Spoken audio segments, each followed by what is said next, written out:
Olá, você, bem-vindo ao nosso podcast Que Gestão.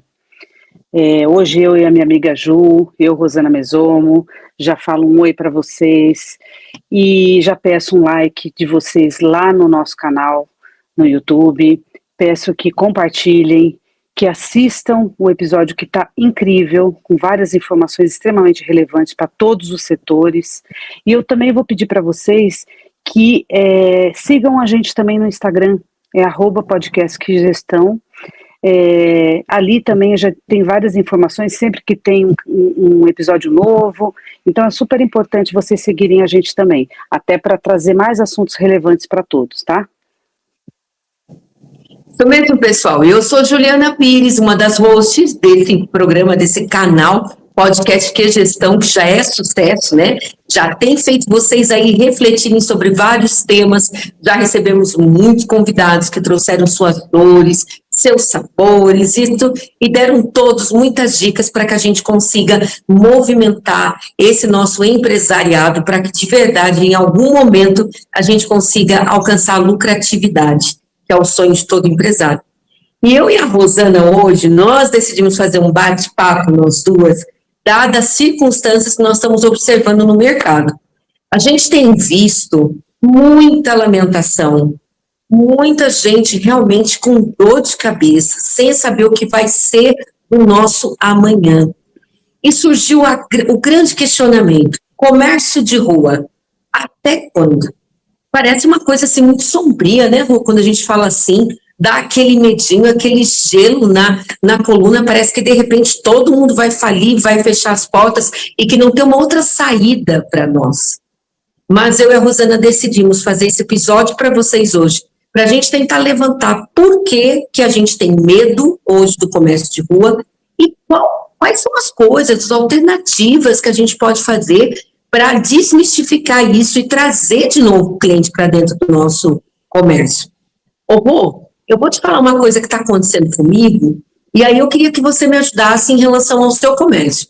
Quem acompanha o podcast Que Gestão sabe que tanto eu quanto a Rosana somos donas de salão de beleza. Mas eu não queria que vocês pensassem só em salão de beleza, tá? Quando nós falamos em comércio de rua, vamos pensar também naquele colega que tem uma pizzaria, no colega que tem uma lanchonete, naquele que tem uma perfumaria, enfim, qualquer tipo de comércio. Desde a pandemia, então nós estamos falando aí de 5 anos, nunca mais tive o mesmo movimento dentro do meu salão. Então, nunca mais houve o mesmo normal. Eu atendia 130, 150 comandas por dia aos sábados. Hoje batemos 90. Aí a gente pensa, o que está acontecendo? Será que é o meu salão que está ruim? Meu atendimento, meu profissional? Eu comecei a fazer uma busca de mercado e com os meus vizinhos para entender. E eu levantei uns pontos aqui, Rô, que eu gostaria de saber com você. O primeiro ponto que eu vou falar com vocês, gente, é segurança. Eu entendi que as clientes, em geral, estão com medo de saírem de casa, com medo de andar na rua e evitam o comércio da região. Ficou mais fácil chamar em casa. Você também tem essa dor? Sim, com certeza. Sobretudo o nosso bairro, né? Porque além de tudo, eu acho que existe aí uma mistificação, né? Você falou de desmistificar, eu acho que existe aí um foco muito grande da mídia no nosso bairro. Eu acho que até nós temos, não estou dizendo que é extremamente seguro, claro que não, né? Mas ele é inseguro como qualquer bairro de São Paulo, né? Só que é muito espetacular colocar na mídia a região de Morumbi, Portal do Morumbi e tudo mais, né? E aí a gente, em específico, a gente sente isso em todo o comércio, né? Que as pessoas, elas ficam com receio porque elas acham que a região é perigosa, né? E aí, eu vou sair daqui do lado, vou sair caminhando. Às vezes a pessoa que mora perto, ela fala, não vou caminhando porque eu tenho um certo receio e tal. Então, isso é uma coisa assim que a mídia ela atrapalha bastante, porque isso vira uma desinformação, né? Eu acho que é importante a gente ter informação dos problemas de fato que ocorrem e tal, se proteger, lógico, ninguém vai andar com o celular na mão assim, andando para cima e para baixo, né? Mas também, se o ser humano vive com receio de tudo, ele não faz mais nada, né? E aí não é só os comércios, até a própria pessoa. Eu vou entrar até em caminhos um pouco diferentes, Ju, mas assim, a pessoa que fica muito reclusa porque ela não vai nisso, não vai aquilo, então ela só entra numa caixa que ela supostamente acha que é seguro, que é, por exemplo, talvez um shopping center, mas não é também, porque ela tem o caminho até lá. E no estacionamento de shopping center a gente já ouviu falar em várias coisas aí, né? Enfim. Então não existe nada extremamente seguro, mas por um outro lado as pessoas têm que viver também, né? Então existe uma coisa que vira até uma depressão, né? E a gente entendeu isso, linkando com o que você falou pós-pandemia, isso virou realmente um caso complicado, porque as pessoas também já se acostumaram com serviços em casa, e aí aquilo também já gera um certo conforto que é um pouco ilusório, porque na verdade ela cria um conforto, mas também, por um outro lado, ela cria uma situação que ela fica reclusa, e quanto mais recluso você fica, mais propício a você não ter mais relações com as pessoas, né? E o comércio de rua, ele propicia isso, né? Você vai lá no salão, você conversa com pessoas diferentes, você vê um ambiente diferente, você vai num restaurante, é diferente também, né? No barzinho, tomar uma cerveja, alguma coisa assim. Então, isso é viver, né? E o nosso país, ele tem essa característica do conviver entre si. A gente vê países extremamente evoluídos, que não teriam problema nenhum, mas são extremamente depressivos porque não tem essa convivência, né? Também não sei o que você pensa disso, hein, Ju?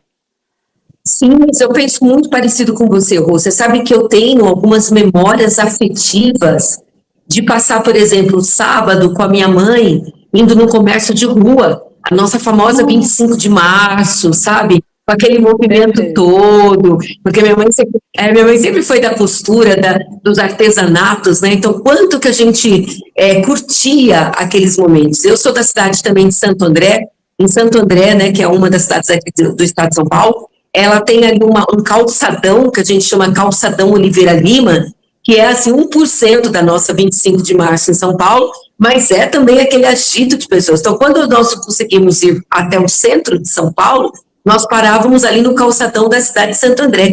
E essas memórias me trazem assim coisas boas, de estar com a minha mãe, de parar ali para tomar um sorvetinho junta. Às vezes a minha avó, teve uma época que até a minha avó ainda viva participava. Então, o que eu estou entendendo? Que a gente está perdendo isso. As famílias deixam de ir a um salão de beleza juntas, aquelas 3 gerações, vó, mãe, neta, né, que acontecia muito no meu salão. Que é uma graça, né, receber essas 3 gerações juntas, e tomar um café. Não é? Então, assim, esse é um ponto. Quando a gente fala o comércio de rua está acabando, não é só a questão financeira em si que machuca, né? Porque provavelmente se acabar, nós vamos ter muitas falências mesmo. Ou se não for falência, a pessoa vai fechar antes da falência para partir para um e-commerce, para partir para um outro viés. Mas eu estou querendo trazer aqui nesse episódio para vocês, nossos seguidores aí do podcast Que Gestão, e quando a gente fala de gestão, a gente fala de gestão de pessoas também. E esse convívio com as pessoas, esse convívio que a Rosana acabou de falar, isso tudo é paz mental, é saúde mental, que a gente vai perder se o comércio de rua fechar. E quando você falou, Rô, que as pessoas sentiram o conforto de receber dentro de casa, eu faço aqui um alerta, principalmente na nossa área, a área da beleza, que já deveria ter entrado com um projeto de lei, isso é a área da saúde. Se não for, vai ter que acontecer isso um dia, porque nós trabalhamos com a saúde das clientes, quando a gente faz uma cutícula, quando a gente tira, cuida de um pezinho, isso tudo pode ter uma complicação violenta se não for com aparelhos esterilizados. E quando a gente fala de esterilização, não é colocar dentro da panela de pressão, como a gente sabe que tem manicure que faz, ou usar uma estufa. Não é verdade? Ou usar uma estufa. A gente fala realmente da autoclave, né, Rô? Então eu fico pensando, poxa, é um conforto receber a manicure dentro de casa, mas da forma como está sendo feito, pode ser a maior dor de cabeça da sua vida. Porque se a pessoa não for uma pessoa realmente comprometida, não tiver associada a um salão, você não tiver o respaldo jurídico até de um nome de uma empresa por trás, você pode estar entrando numa fria. Então, isso também é preocupante, né? Ao invés de continuar esse costume que veio da pandemia, tentar dar uma revertida, buscar os salões de beleza novamente, fazer amizades, traz a amiga para cá para bater papo, as famílias.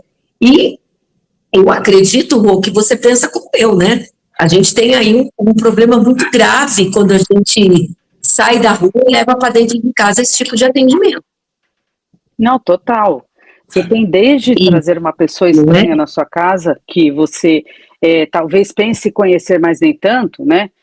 Aí não vou entrar nesse mérito, mas também é uma questão, mas esse que você falou da esterilização, ele é primordial. Por quê?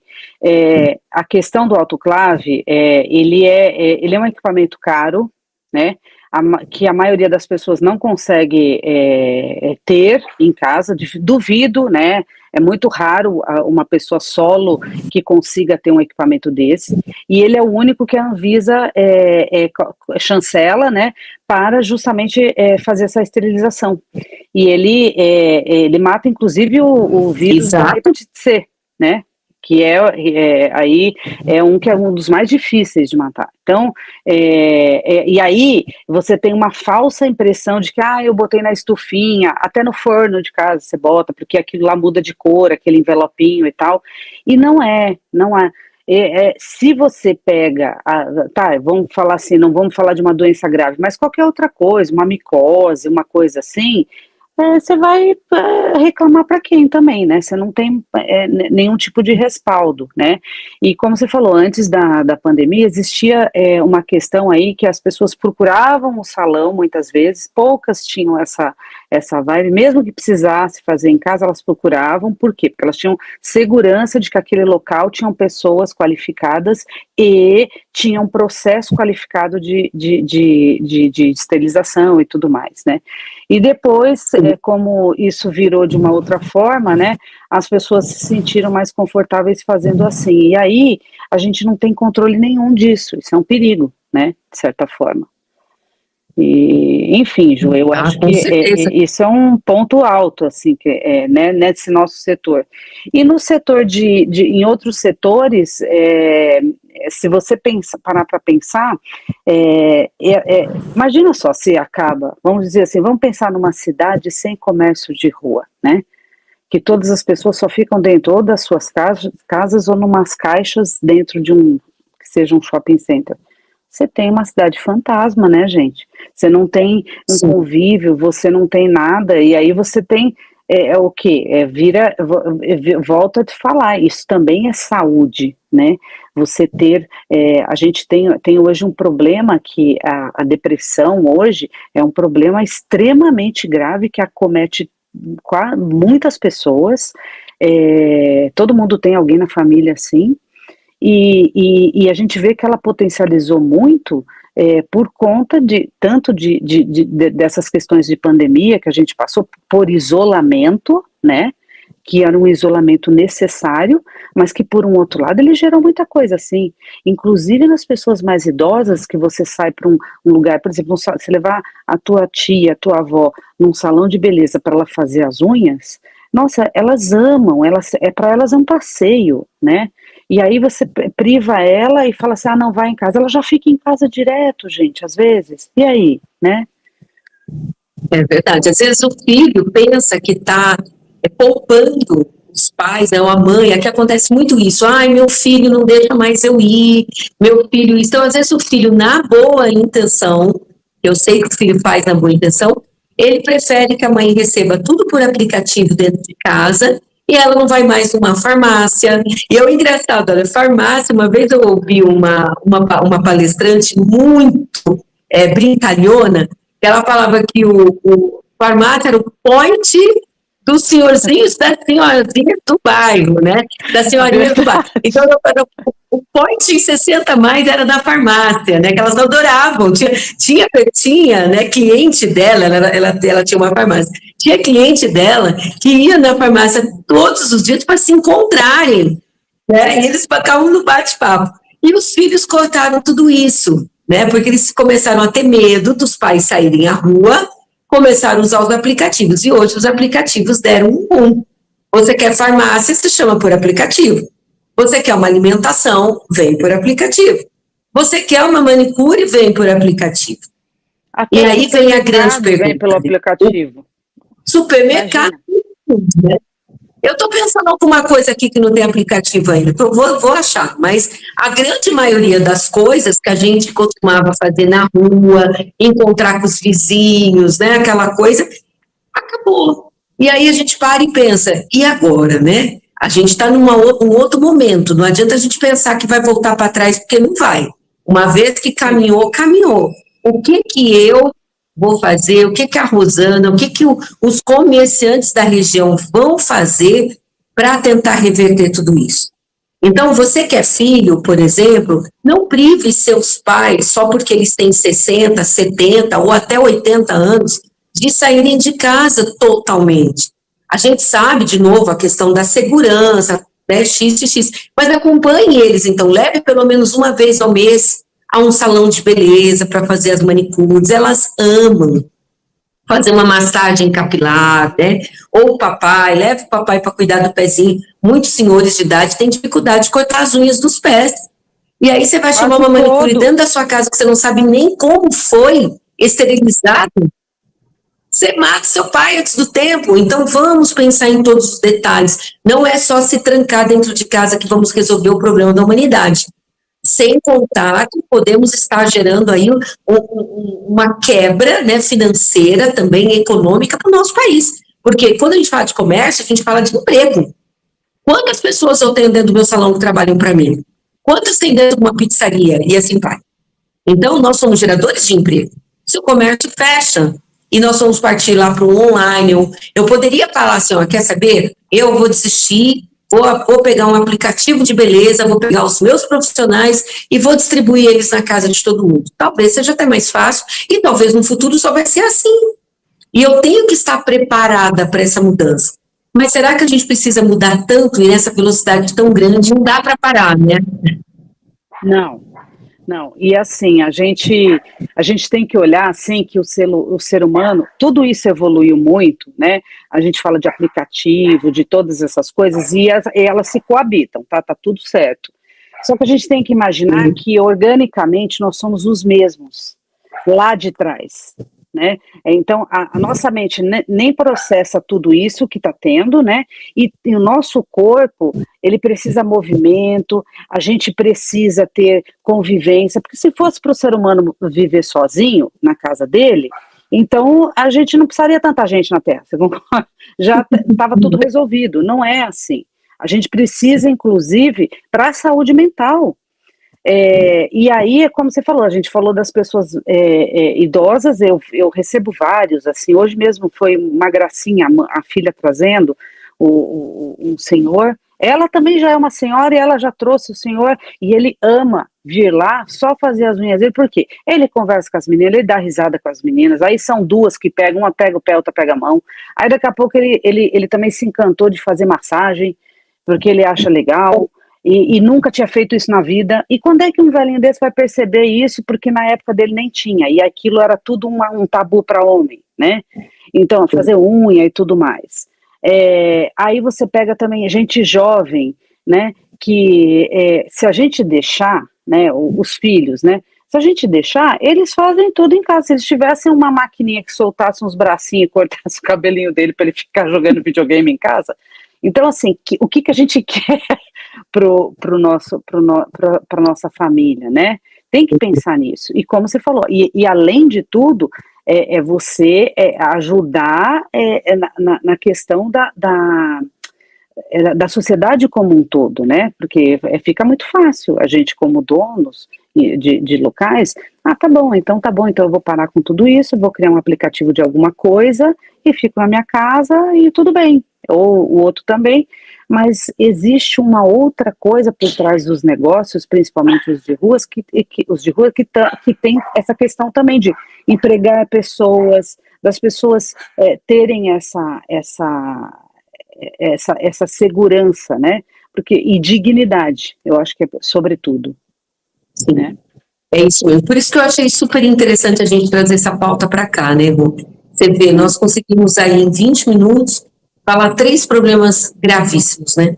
A questão da segurança, a questão de receber pessoas dentro de casa que a gente não sabe o que ela está trazendo para dentro da nossa casa. Isso que a gente não falou ainda, que essas pessoas às vezes só negam os impostos, hein? Donos de empresa, nós somos do que gestão, sabemos a dor que é pagar imposto todo mês, provavelmente o profissional que vai dentro de casa, ele não tem essa consciência, tá? Ele não faz isso. Né? É um imposto que já vai ali, não vai ser repassado.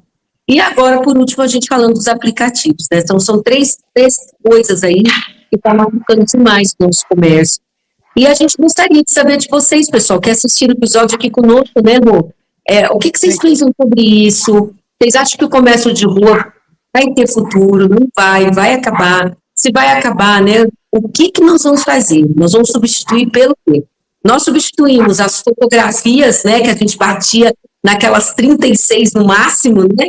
E ainda muita saía de olho fechado, boca aberta, queimava. Nós saímos das fotografias assim, partimos hoje para tira-se foto de tudo a qualquer hora, a qualquer momento, profissional, né? E aí, como é que os fotógrafos entenderam isso? Então, agora nós temos que ver, nós gestores de comércio, né, donos de empresa, como é que nós vamos encarar, né, essa mudança, que não vai ter jeito, já é uma realidade, né? Então, o que vai ser do nosso comércio? O que você achou, Rô, desse bate-papo? Eu achei ótimo, porque isso é uma questão não só da nossa área, como de outras, né? A gente falando aqui, a gente vai lembrando de outros setores. Eu acho que é muito importante vocês colocarem os seus comentários, porque a gente consegue saber se é uma coisa que para você está sendo relevante também, né? Essa mudança, se para vocês também têm essas atitudes, vocês acham interessante sair com seus familiares, fazer coisas diferentes, ou vocês acham mais legal o conforto da casa? Como é que é isso, né? Eu acho que é interessante. E quem sabe a gente segue ainda falando sobre esse assunto. Tem muita coisa ainda para falar, e outros assuntos, muito mais, com mais informação, com mais relevância para vocês. Coloquem aqui para a gente. Então tá bom, pessoal. Eu, Juliana Pires, agradeço, né, vocês terem assistido esse episódio aqui com a gente. Não deixe de seguir, compartilhar, levantar suas questões. Acompanhe também agora lá no Instagram, como a Rô falou no começo. E até o próximo episódio. Até o próximo. Já peço de novo, né, seu like e compartilhe com seus amigos. E não esqueçam do nosso Instagram, tá? @podcastquegestão. Tá bom, pessoal? Beijo para vocês. Rosana Mesomo, me despeço.